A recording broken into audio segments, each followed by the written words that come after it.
You're tuned into Fulgur channel, your source for breaking news and analysis.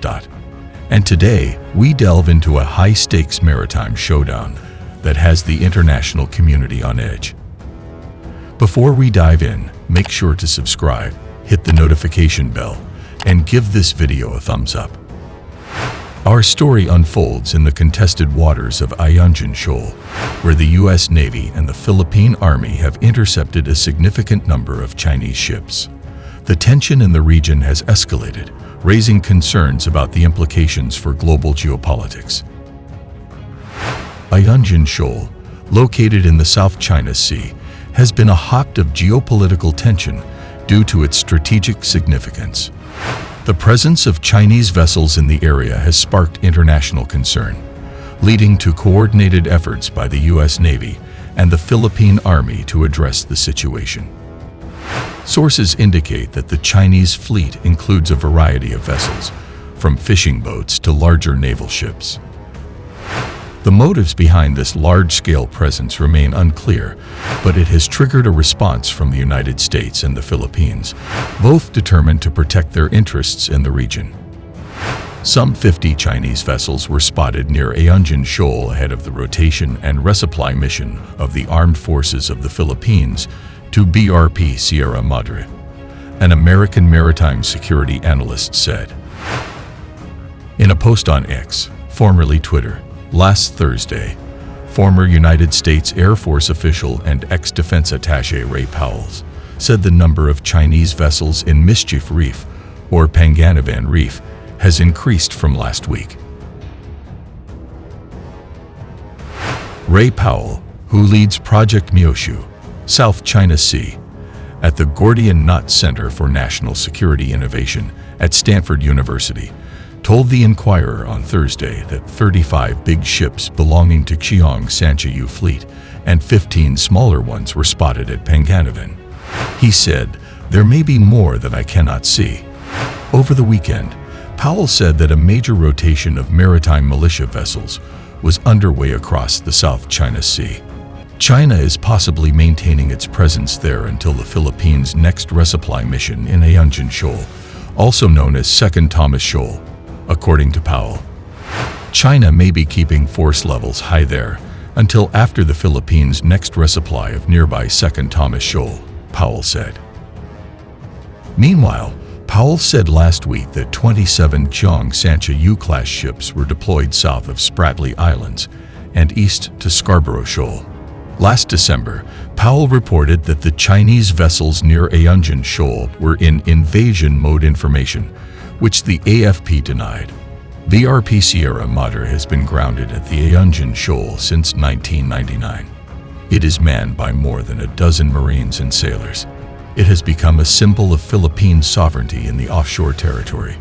Resupply missions to the BRP Sierra Madre, however, have become increasingly difficult as Chinese vessels have been disrupting the passage of Philippine vessels to the area. Ayungin Shoal is part of the Kalayaan Island Group, as well as the Philippines' exclusive economic zone and continental shelf, over which the country has sovereignty, sovereign rights, and jurisdiction. Tensions between China and the Philippines have heightened in recent months as both sides trade accusations over a series of incidents in the South China Sea.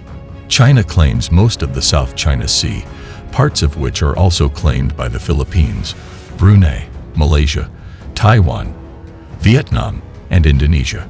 An international tribunal in 2016 invalidated China's claim in a ruling on a case brought by the Philippines, which Beijing rejects. The Philippines includes areas of the South China Sea that fall within its exclusive economic zone and continental shelf as part of the West Philippine Sea. They never really fish. The Qiong Sanchiyu ships are China's professional militia vessels, Howell said. They are identified as fishing ships, but they really never fish. They are essentially paramilitary vessels, he said. Quibaloy says he will not attend Senate probe despite subpoena. These ships were mostly responsible for blockading Ayungin Shoal, and there are more than the usual number at Mischief Reef right now, Powell told the Inquirer. China may be keeping force levels high there until after the Philippines' next resupply of nearby Second Thomas Shoal, he said. Artificial island. Philippine maritime law expert J. Batongbekal said Panganiban was the largest artificial island in the South China Sea built by China. It is about 232 kilometers west of Palawan province and 37 kilometers southeast of Ayungin.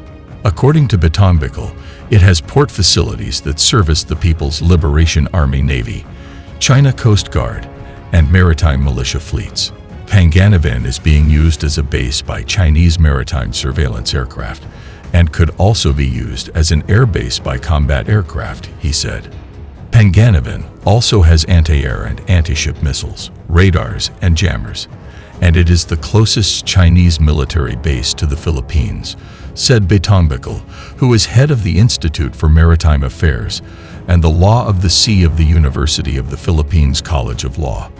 Most likely the militia fleet is being sent there because it is best positioned to operate closer to the Philippines, and also because of availability of supplies and facilities for the vessels and crew, he told the Inquirer. But Batongbekal said the vessel's deployment per se is not yet an escalation, considering that these kinds of deployments have been going on ever since those bases became operational. Ayungin Shoal is crucial for its fisheries, and its proximity to vital sea lanes makes it a geopolitical flashpoint. The involvement of the U.S. and the Philippines reflects the complex web of alliances and interests in the South China Sea. Government officials on both sides have issued statements emphasizing their commitment to maritime security and defending their territorial integrity. The situation is evolving rapidly, and diplomatic channels are being explored to find a resolution. That concludes our coverage of the Ayungin Shoal standoff. Stay tuned for updates as the situation develops. Don't forget to share your thoughts in the comments below. Subscribe for more in-depth analysis, and hit the bell to stay informed.